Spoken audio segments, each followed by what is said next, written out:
I think we're good. Welcome and Felcha. This is Random Thoughts from County Antrim on August, what is it today? 30th, I think. 2020. A year that we all hope will end someday. This is my Random Thoughts. I'm your host, David McDonnell. My weekly podcast where I tell some stories and some yarns and historical info and whatever random thoughts I may have during the week. And I do have my share of random thoughts. Today I was going to talk to you about folklore. And I may have some planned segues along the way. Now, I don't usually talk about folklore. I do tell folk tales. And I love folklore. And I just love telling the old tales. And they are great tales about love and hate and jealousy and loyalty and devotion and family and feuds and lust and almost every human emotion. And they're often told in just epic ways that just make them fascinating tales to tell. And I love those for those reasons, but as I thought about it, prepping for today, because I want to talk about folklore, I realized I have another reason why I love telling folk tales. And that's because I'm jealous.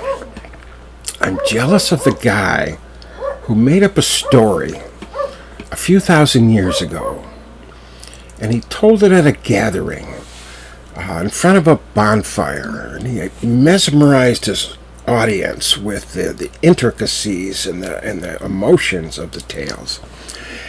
And we are still repeating the same tale many, many centuries later. Now, I would love it if someone remembered one of my stories 10 minutes after I told it. Having it retold a millennium later is just way too much to ask. And these stories are almost always fiction, but there are elements of truth to each of these stories. And I'm fascinated about the many, many times in which historians or archaeologists or anthropologists can verify the elements of a story, of an old folk tale. And it happened many times. I'm certain there really was a King Arthur, and that there was a Robin Hood.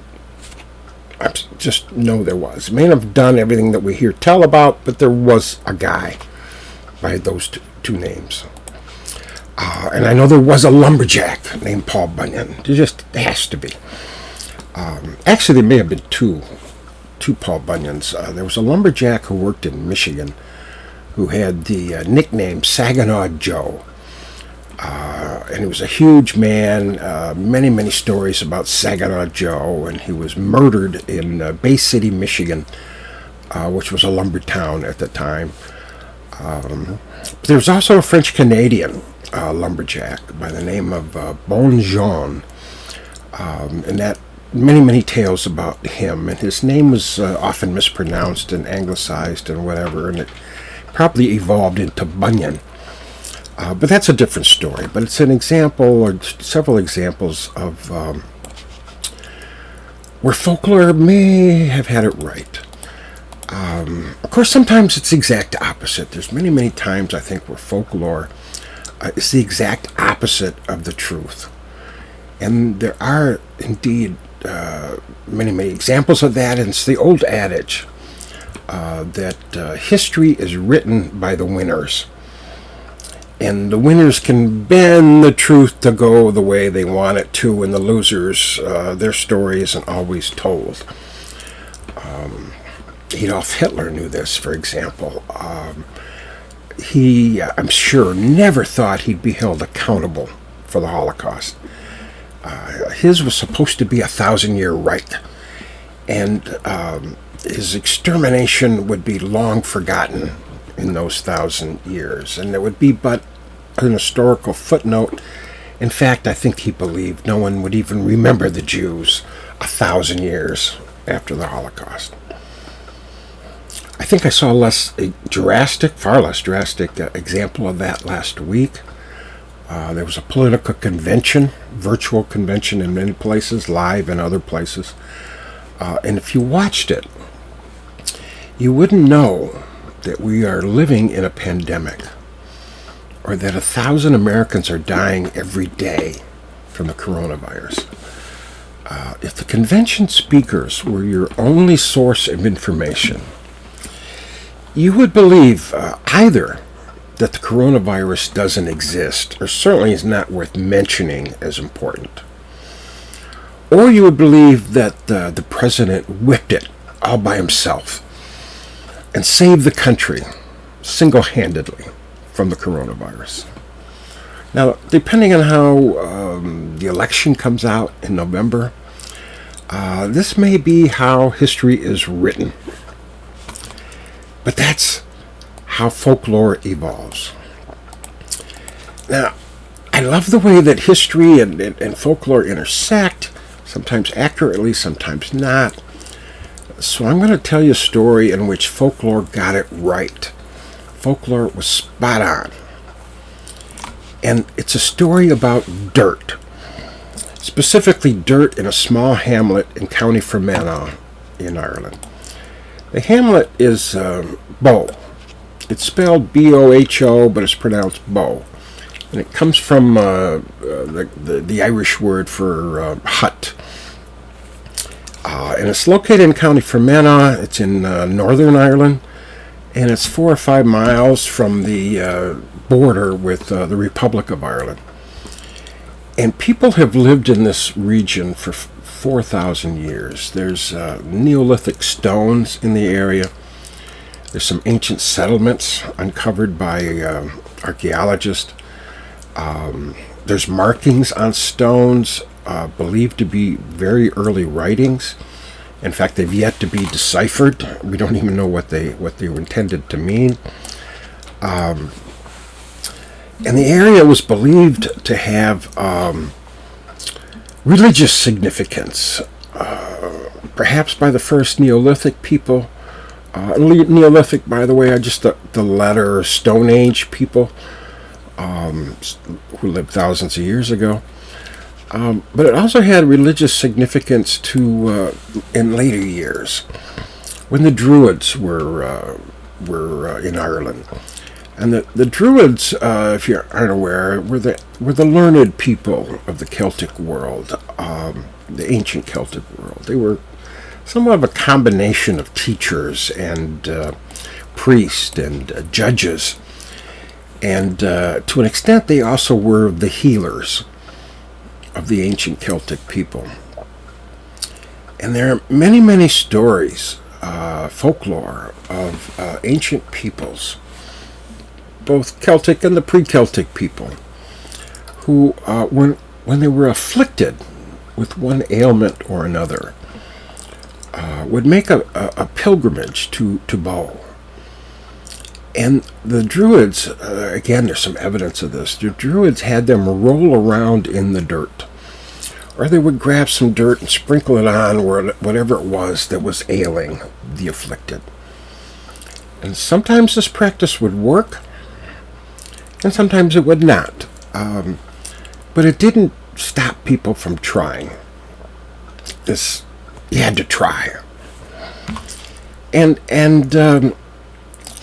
religion and medical treatments have historically intersected in this way. And that's because people couldn't explain, why did some people get sick? And why did some people, when they were sick, got better? And there was a spiritual notion to this, and they looked to religion or to the gods for some sort of explanation as to why this happened. Now, this practice in Bow didn't quite stop, but it certainly became less frequent when Christianity arrived in Ireland. Because the church had a monopoly on miracles and miracle cures. And people were cured by the power of prayer and or holy water or some other acceptable church practice. Anything else was paganism. And if the cures didn't work, then it was God's will. And if you couldn't understand why that was God's will, well, the Lord works in mysterious ways. But certainly no one could be cured by the dirt in Bow. There was, though, a Catholic priest in Bow named James McGurr. And he died in 1815. He was 70 years old at the time. And he, too, was aware of the ancient legends of the miraculous effect of the dirt in and around Bow. And he actually witnessed it.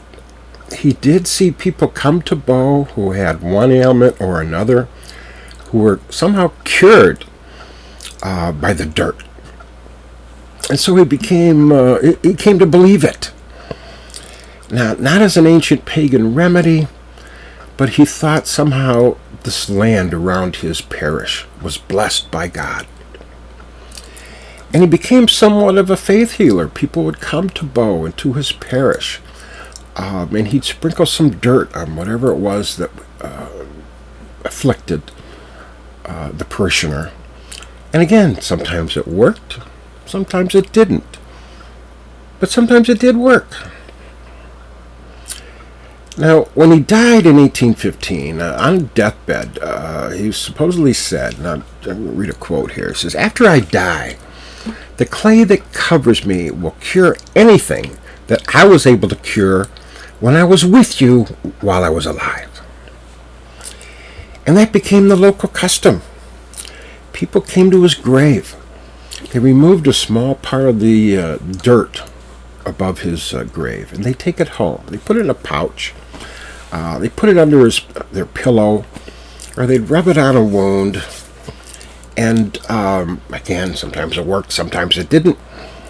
But that local custom continued, and even continues today. If you go to his grave in Bow, in County Fermanagh, I've been to Fermanagh for many, many times, but I have never been to Bow, and that will change the next time I go to Ireland. I will definitely pay a visit. But on the grave of Father McGurr, there are a bunch of spoons, various sizes, all small spoons. And that is so you can take a spoon, dip it in the soil, either put it in a pouch to take home, or sprinkle it on your wound, wherever it is ails you, and maybe, just maybe, you'll be cured. Now, all that remained in the category of folk remedy until a few years ago. Now, that changed with the work of Jerry Quinn, a microbiologist who grew up in the area. He was well aware of the legends, but they were just legends to him. And at the time, he was at Swansea University Medical School in Wales, and he was studying antibiotics and also antibiotic-resistant bacteria. And while visiting his aunt in Bow, he asked if he could test some of her clay. Because again, he was aware of the legends. And she said, "Well, take it from the grave of Father McGurr." And so he did. Now, antibiotics, for those of you with even less scientific background than I, and I have very little, but an antibiotic is just any substance which somehow is active to inhibit the growth or sometimes even destroy a bacteria. Hence the name antibiotic. It kills or inhibits the growth of bacteria.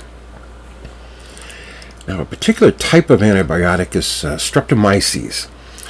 And it's a peculiar type of antibiotic in that it's an oxymoron, because Streptomyces is bacteria, and yet it can kill bacteria.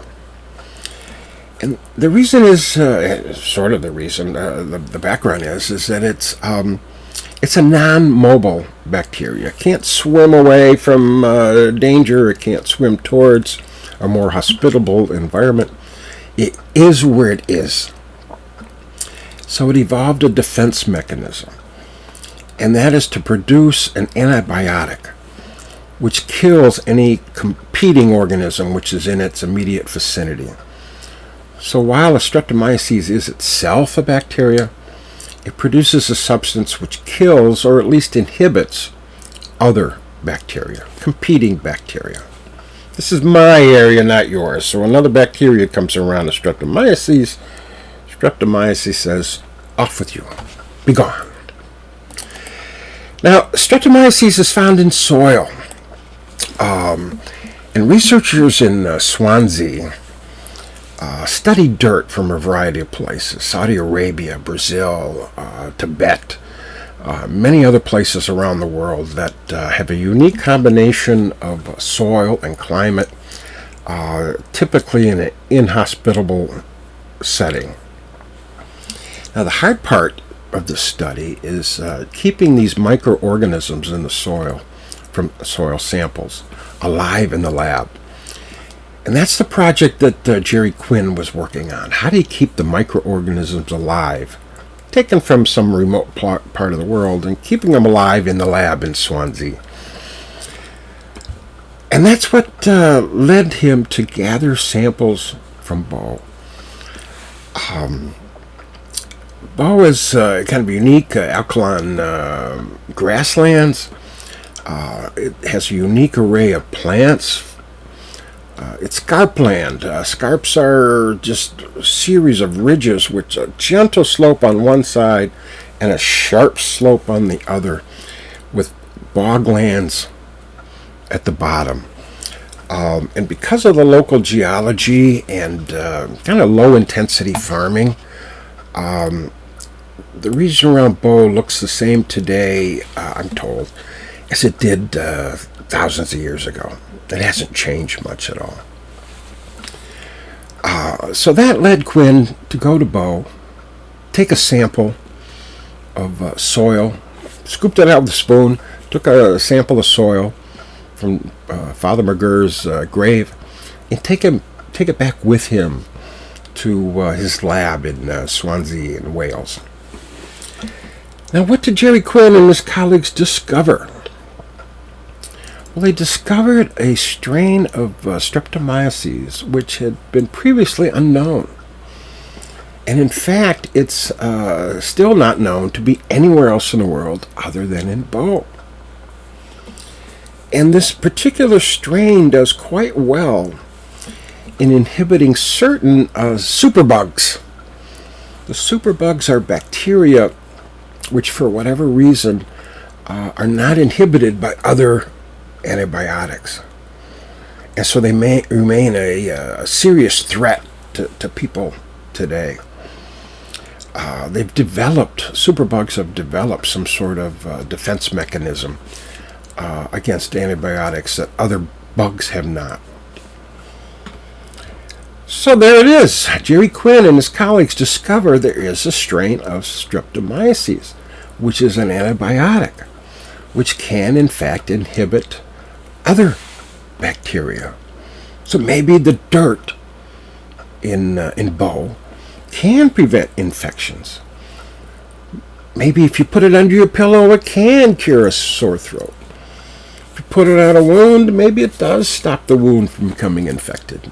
Maybe it does indeed have some miraculous effects that the researchers at Swansea discovered in the 21st century, but the ancient Druids and perhaps the Neolithic people, the Stone Age people knew, and certainly Father McGirr knew hundreds of years before. So what do they name this particular antibiotic? They called it, read this again here, it's called Streptomyces myrophoria. Where the hell they come up with that name? Well, myophoria is an ancient Greek name for the myrrh bearing women who went to the tomb of Jesus after the resurrection. Myrrh is a particularly fragrant spice. I mean, it's used to cover up strong odors, so it would be the kind of thing you would take to a tomb. The researchers gave it that name because the particular Streptomyces from Bow had a particularly strong alkaline kind of fragrance. So they decided to call it Streptomyces myrophoria. Now, if it was up to me, I think I would have called it Streptomyces Bow. But that's just me. Now I'm going to add one more element to the story. Again, to show the intersection between science and folklore. There is a sign on the grave of Father McGurr. It says that only one spoonful of soil should be removed. 1815. You see, there was some ecology even then. Save what we have. Only take a spoonful. Now, the sign also says that the soil must be returned to the grave within 4 days. And per legend, if you don't return the soil within 4 days, bad luck will ensue. Now, Jerry Quinn removed the soil from the grave. He took it to Wales. He certainly had it more than 4 days. But after he and his colleagues had finished their research, and after he had published a research paper in a scholarly journal, he took a return trip to Bow, and he returned all of the samples that he had taken to the grave of Father McGurr. Now, I want to mention I have a friend from Australia who I just discovered is a regular viewer of this podcast. And this friend is an adventurer of sort. He's an adventurous sort of person. And as a result of that, he's had his share of injuries and ailments and whatnot that you'd expect to someone who is sometimes fearless. So if he's watching, I say this to him. The next time you are injured, book a trip to Bow in County Fermanagh. Bow is about equidistance from the international airports in Belfast and Dublin and Shannon, so it doesn't matter which airport you use. Get there, and from the airport, somehow get to Bow. When you get there, find the parish cemetery and the grave of Father McGurr. Take a spoonful of the dirt from the grave, sprinkle it on your ailment or injury, whatever it is that caused you to go to Ireland in the first place. And if you do that, all will be well. You'll do just fine. Now, I was going to tell you another story. It's a story that I've called, actually the name of the story is Story and Truth. I thought it'd be a perfect way to link this all together. But I think I'm running out of time, so I'm not going to tell you that story. I think I may make a promise to self. I'll tell that story to start off at the next podcast. But I don't think I have time to do that today. So I think I'll wrap it up. Don't forget to take a look at my website, clandonnell.net. Send me an email at clandonnell@gmail.com. Like and share me on Facebook.